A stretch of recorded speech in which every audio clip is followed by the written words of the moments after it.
Pass இவ்வளோ பெரிய panel இருக்குல்ல, இந்த பேனல் பண்ணி பெரிய பேனல் உங்கள் பின்னாடி இதில் நம்ம பேர் வரணும்னா என்ன பண்ணும் பாஸ்? பேர் வரணுன்னா ரெண்டு விஷயங்கள் இருக்குது. ஒன்று அவங்களா போடணும், இல்லை நம்மளாக போட சொல்லணும். அவங்களா போடணுன்னா நீங்கள் ஒரு மிகப்பெரிய பர்சனாலிட்டியாக இருக்கணும். ஒரு மிகப்பெரிய பர்சனாலிட்டினா என்ன சொல்கிறது, 2-3 ஒரு கம்பெனி வச்சுருக்கலாம், மிகப்பெரிய செல்வந்தராக இருக்கலாம். பெரிய ஆளாக ஆகணும். பெரிய ஆளாக இருந்தீங்க அப்படின்னா அவங்களே போடுவாங்க.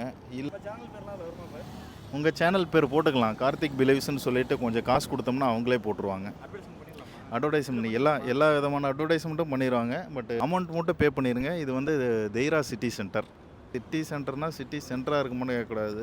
தானே இருக்கு. இது சிட்டி சென்டர். கரெக்டாக நம்ம ஊர் முச்சந்தியில் இருக்க மாதிரி இருக்கா? கரெக்டாக முச்சந்தினா முச்சந்தி கிடையாதுங்க, ஒரு 4 ரோட்டில் இருக்கும். இது இருக்கு. பேர் இதில் வரும்ன்றீங்க. கண்டிப்பாக உங்கள் பேர் வரும். நல்ல விஷயங்கள் செய்ய ஆரம்பிச்சிங்கன்னா உங்கள் பேரை நானே கூட ரெக்கமெண்ட் பண்ணுறேன் போட. பேர்லாம் நமக்கு வேணாம் பாஸ், நம்ம செய்கிற செயல் மட்டும் தெரிஞ்சால் போதும் பாஸ். ஓகே அப்படின்னா கார்த்திக் கொஞ்சம் கூச்சப்படுறாரு, அதனால் அவர் பேர் வேண்டாங்கிறாரு. அவரோட செயல் மட்டும் போட்டுருவோம்.